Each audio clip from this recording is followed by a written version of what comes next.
Bienvenidos a este segundo video sobre las teorías de las inteligencias múltiples y la dominancia cerebral. Esta sería, por lo tanto, la parte 2. Y sin más, continuamos. En el video pasado terminábamos discutiendo sobre si la inteligencia podría ser producto de la selección sexual. Hablábamos que la selección sexual, pues es obviamente propuesta por este hombre, aparte de la selección natural, otra de sus propuestas fue la selección sexual, e incluso muchos de los investigadores que están muy relacionados con cuestiones de selección sexual tienen una frase que me encanta que dice la selección sexual puede ser incluso más fuerte que la selección natural. Y a veces cuesta trabajo entenderlo, pero si uno voltea a ver a las especies y ve unos ornamentos demasiado grandes para ser atractivo a las hembras, pero esos ornamentos pueden causarles ciertos problemas de sobrevivencia. Y un ejemplo clarísimo sería el pavo real, que cuando extiende sus hermosas plumas, ¿no? El macho que extiende esas hermosas plumas pierde toda la visión trasera, ¿no? Pero entre más grandes sean esas plumas, más atractivos son para las hembras. Y hay muchas teorías, ¿no? Acerca del por qué. Y una de estas teorías sería que las hembras evalúan que es un macho que no solamente ha podido sobrevivir al ambiente, sino que ha desarrollado una estructura que va en contra de su propia sobrevivencia, ¿no? De hecho, grandes estudios que se han realizado sobre la depresión de los animales han concluido que los tigres atacan justo cuando estos animales están haciendo este despliegue y lo hacen aprovechando esto, que el animal ha perdido la visión trasera. Entonces, es cierto, un animal que tiene esa estructura enorme y ha sobrevivido, pues tendría ciertas características que quizás las hembras desearían para su descendencia. Ojo, hablo como si las hembras tuvieran esa capacidad de decisión, en realidad es que las hembras se comportan porque han sido seleccionadas de esa manera, ¿me explico? No es que una hembra de pavo real de pronto un día se para y dice, ah, bueno, estoy razonando que este macho tiene muy grandes las plumas, no sería de esa manera, ¿no? Sino que más bien la conducta ha llevado a que la hembra seleccione este tipo de estructuras y entre más grande sea la estructura es mejor. Nosotros le damos la interpretación, aunque seguramente los animales actúan solamente por este instinto o por esto que ha sido seleccionado a través del tiempo. Bien, ¿la selección sexual podría intervenir en la capacidad intelectual del humano? Es muy probable que sí. A mí me gusta mucho pensar que es así, que en realidad el poder de las hembras en seleccionar ha llevado a que el intelecto humano haya llegado a los niveles que ha llegado, que pues tendríamos sus bemoles. En realidad, si somos tan inteligentes como creemos, pues estamos acabando con muchas partes del hábitat, de nuestro propio hábitat. Pero bien, sin más detenernos en esto, les recomiendo que lean este artículo bastante interesante y que de ahí comiencen con una búsqueda en cascada, es decir, váyanse a las referencias de este artículo y busquen también artículos que hayan citado a este artículo y comiencen con una búsqueda de estos temas si es que les interesa. Acuérdense que knowledge is power, entre más sepan ustedes, mejor o más poder van a tener. Bien, continuemos con el tema entonces. Em, ¿Cómo medimos la inteligencia? Uy, aquí entramos en algo aún más controvertido, ¿no? ¿Qué es medir la inteligencia? Ya habíamos platicado la vez pasada que los primeros intentos por medir la inteligencia se realizaron en Francia, o al menos los reconocidos en la literatura se realizan en Francia, y como una forma de encontrar un test o una prueba que pueda seleccionar alumnos que tengan la capacidad para poder cursar en escuelas francesas. Ese es el origen real de esta cuestión de poder medir la capacidad intelectual. Sin embargo, posteriormente pues sale lo que se conoce como el coeficiente intelectual, que son una serie de puntajes a través de una serie de pruebas o de test. Y fue propuesto, fíjense bien, desde 1912 por el psicólogo alemán William Stern. Y es el resultado de la edad mental, o sea, la capacidad intelectual de la persona. ¿Cómo mides esto? Pues por varias pruebas que ya se han estandarizado para cada nivel de edad, o sea, cada grupo de edad. Si ustedes se metan al internet, busquen, es cierto, ustedes pueden entrar al internet y buscar muchas pruebas de coeficiente intelectual. Algunas son muy buenas y otras son muy malas. Si no los divide por grupo de edad, son muy malas. Si los divide por grupo de edad, bueno, ya cuando menos podrían pensar ustedes que no son tan malas. Háganlo, inténtenlo, aunque yo creo que después de este video se van a dar cuenta que no, el coeficiente intelectual no es en realidad una buena herramienta, ¿no? Pero en fin, este resultado de este test que estaría dado por tu edad, se divide en la edad cronológica, en la edad real que tienes, desde que naciste hasta el momento que haces el test, en meses, y se multiplica por 100 para que tengan un número entero y tengan además un porcentaje. Con estas pruebas, ahora sabemos que un puntaje entre 85 y 115 se considera normal dentro de la población. Una persona con menos de 85 de coeficiente intelectual se considera subnormal y una persona con más de 115 se considera supranormal. Bueno, eh, en realidad esto sería así, miren, un genio tendría 130 o más, o superior a esto de coeficiente intelectual. Una inteligencia superior estaría entre 115 a 130. Una inteligencia normal entre 85 a 115. Y el coeficiente promedio es 100, ¿me explico? O sea, si ustedes salen en una prueba por ahí de los 100, ¿no? No tendría ningún problema. ¿Cuándo se considera retardo mental? Pues cuando está al borde de 70 a 85, ¿no? O sea, si ustedes andan por ahí del 84, pues ya están teniendo un problema. Según estas pruebas, ojo, según estas pruebas. Un retardo mental leve de 50 a 70, moderado de 35 a 50, grave o severo de 20 a 35 y profundo si su coeficiente intelectual es de menos de 20, ¿no?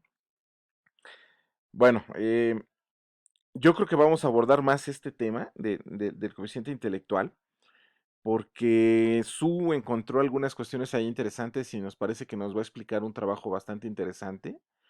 Entonces vamos contigo, Su, explícanos qué es esto de la inteligencia, el coeficiente intelectual y si será útil o no usarlo. Vamos contigo, Su. Hola de nuevo, doctor. Con respecto a este tema, encontré un trabajo científico publicado en 2012 por una universidad Ontario en Canadá y por el Museo de Ciencias de Londres. Aquí les muestro la primera página de dicho escrito disponible en Google Académico de manera libre.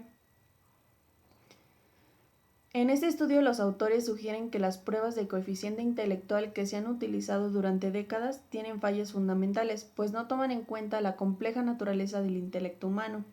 En otras palabras, las inteligencias múltiples que podemos presentar y que es motivo de este video. Los investigadores diseñaron una serie de 12 pruebas que podían ser complementadas en Internet en media hora. Usaron 10.000 participantes procedentes de todo el mundo.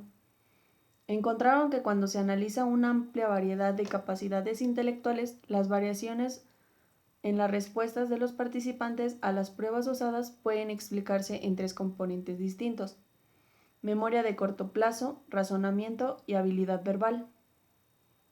Para confirmar los resultados, los científicos sometieron a 16 participantes a resonancia magnética funcional. Observaron que los tres componentes de capacidades intelectuales que habían encontrado previamente correspondían a tres patrones distintos de actividad neural. Así que, los resultados desmienten de una vez por todas la idea de que una sola medida de inteligencia como el coeficiente intelectual es suficiente para capturar todas las diferencias en la capacidad intelectual que vemos entre las personas. Es decir, diferentes circuitos neuronales contribuyen a la inteligencia. Una persona puede ser muy buena en una de estas áreas, pero mala en las otras dos. En este trabajo nos ayuda a entender que tratándose del cerebro humano, una sola explicación o una sola teoría de inteligencia era muy poco probable. Creo, doctor, que veremos más y más trabajos referentes a este tema y que desmienta las pruebas usadas y que darían más luz sobre más tipos de inteligencia. Hasta aquí mi reporte, doctor. Regresamos contigo. Un saludo para todos. Muchísimas gracias por esta información, estimada Su. Y si bien es cierto que el coeficiente intelectual ha sido usado en la educación, ¿no? Para la conformación de escuelas especiales para niños con capacidades o déficits cognitivos diferentes o menores al promedio, también se ha utilizado para niños con habilidades superiores. Pero ahora deberíamos de dudar de ello, ¿no? O sea, ¿qué tan cierto es esto del coeficiente intelectual y que lo podemos medir mediante unas pruebas estandarizadas?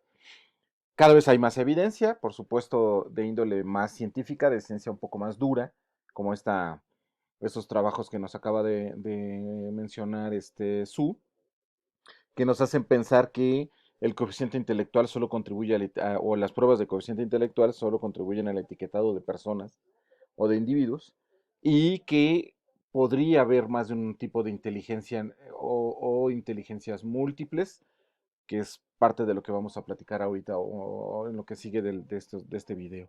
Y vean, o sea, ¿a qué me refiero con esto? Esto es un trabajo que sacaron ya hace algunos ayeres en la revista Muy Interesante, una revista de divulgación más o menos buena. Últimamente no la he seguido, antes era más o menos buena. Y vean, dice, los negros tienen un coeficiente intelectual promedio más bajo que los blancos, pero estos no alcanzan lo que exhiben los asiáticos. Es decir, a través del coeficiente intelectual podemos caer en este tipo de cosas, ¿no? Como decir que los negros son menos inteligentes, que los blancos son más inteligentes que los negros, pero que los asiáticos definitivamente son más inteligentes. Yo no estaría tan de acuerdo porque tendríamos que checar exactamente cómo estamos definiendo esto de qué es inteligencia y tendríamos que estar viendo cómo medimos esta inteligencia. Y basándonos además en la información que nos trajo Su, pues me parece bastante complicado que podamos tener un solo tipo de inteligencia. Bien, vamos a entrar a lo de las teorías de inteligencias múltiples. Esta teoría fue diseñada por Howard Gardner. Él es psicólogo, no de mérito de la psicología, pero no es una ciencia dura, es decir, no tiene evidencia científica plausible, dura y repetible. Mucho puede caer en las cuestiones de filosofía, dado que no se pueden hacer pruebas estandarizadas, como lo podría hacer un fisiólogo, como podríamos hacerlo como en el trabajo anterior donde se hablaban incluso de resonancias magnéticas. Sin embargo, me parece que Howard Gardner puso el dedo en algo bien interesante. Si consideramos que la inteligencia es la capacidad para resolver problemas, como ya lo habíamos dicho, ¿no? En un ambiente dado en donde uno vive, o elaborar productos que puedan ser valoradas en determinada cultura, pues podremos afirmar que existen varios tipos de inteligencia. Este es Howard Gardner, en dos fotografías libres que tenemos del Internet. Y aunque aquí no es totalmente exacto, sí me refiere a cómo una persona podría tener diferentes tipos de inteligencia. Bien, dentro de las inteligencias múltiples, pues está la inteligencia lógico-matemática, que permite resolver problemas de lógica y de matemáticas, y es la concepción clásica de inteligencia, aquel que puede razonar de una manera muy lógica, que puede plantear problemas aritméticos, que puede resolver problemas matemáticos. Ese es el individuo que generalmente consideramos como inteligente. Y ese es el primero de las inteligencias que él menciona. Este es un tipo de inteligencia, pero no es el único tipo de inteligencia. Aquí él habla de otra inteligencia que es la inteligencia lingüística, que es la capacidad de usar las palabras y los conceptos verbales de manera apropiada. Aquí es bien interesante porque generalmente en las pruebas de diferenciación sexual de la inteligencia que retomaremos en algún momento aquí en el ICONEC, se habla de diferentes tipos de inteligencia, incluso trabajos que hablan de si son diferentes los cerebros, el femenino y el masculino, o si lo único que es diferente es la forma como utilizamos el cerebro, es decir, las mujeres lo utilizan de una forma y los hombres de otra, y esa es una discusión bien interesante que vamos a retomar en algún momento. Lo que es un hecho es que muchas mujeres tienen esta inteligencia lingüística, son capaces de tener mayor capacidad o mayor lenguaje al momento de hablar, además de utilizar los conceptos de una manera muy apropiada y muy adecuada. Este es otro tipo de inteligencia, entonces, esta lingüística. Tendríamos la inteligencia musical, que es un talento para reconocer, ejecutar melodías y armonías musicales.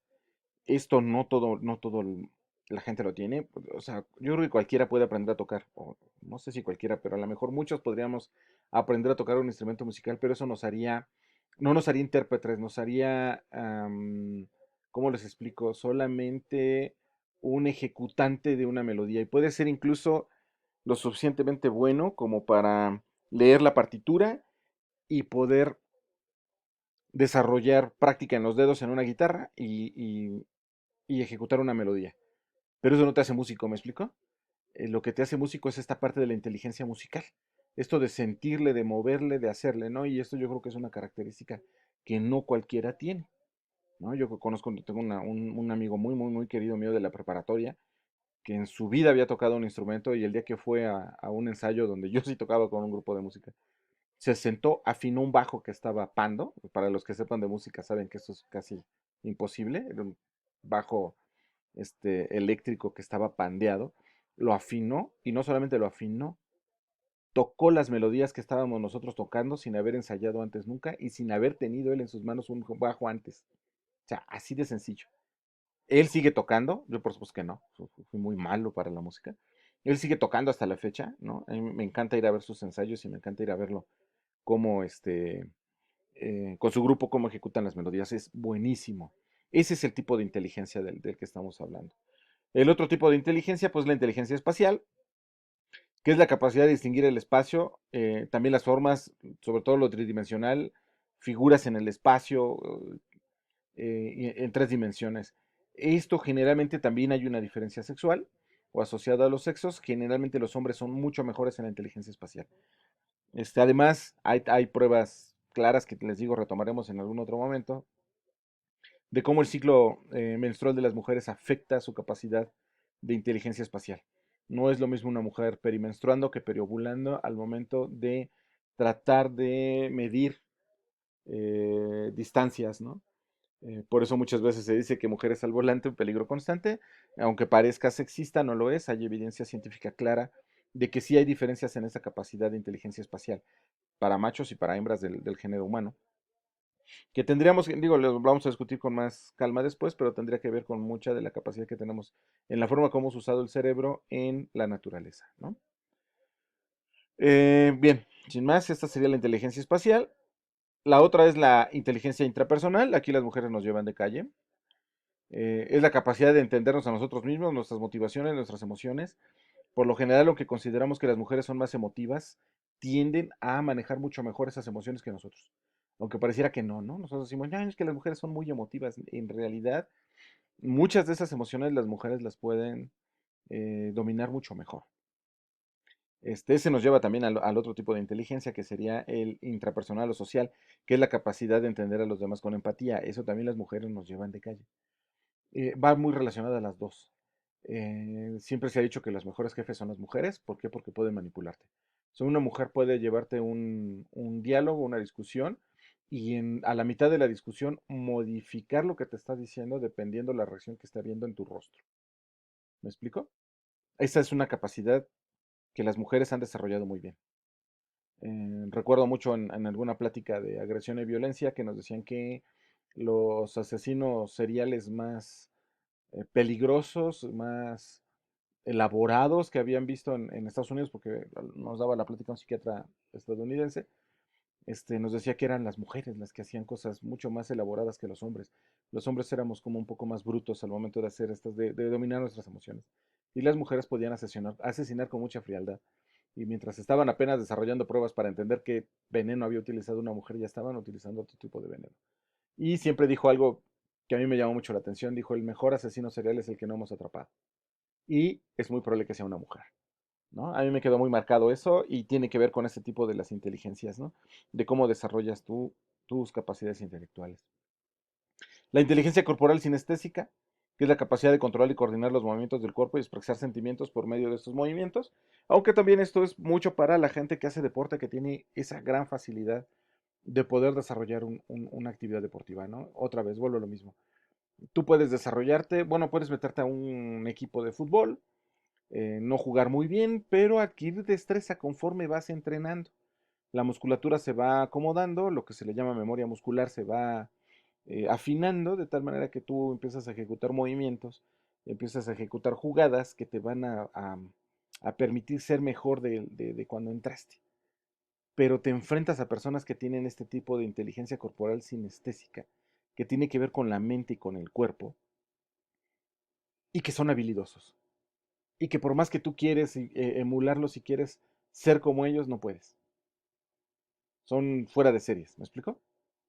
Digo, yo creo que uno de los casos que a mí me vienen ahorita de la mente, pues es el Lionel Messi, ¿no? Que por supuesto, un futbolista fuera de serie, que ha sido determinado, o diagnosticado, perdón, con Asperger, ¿no?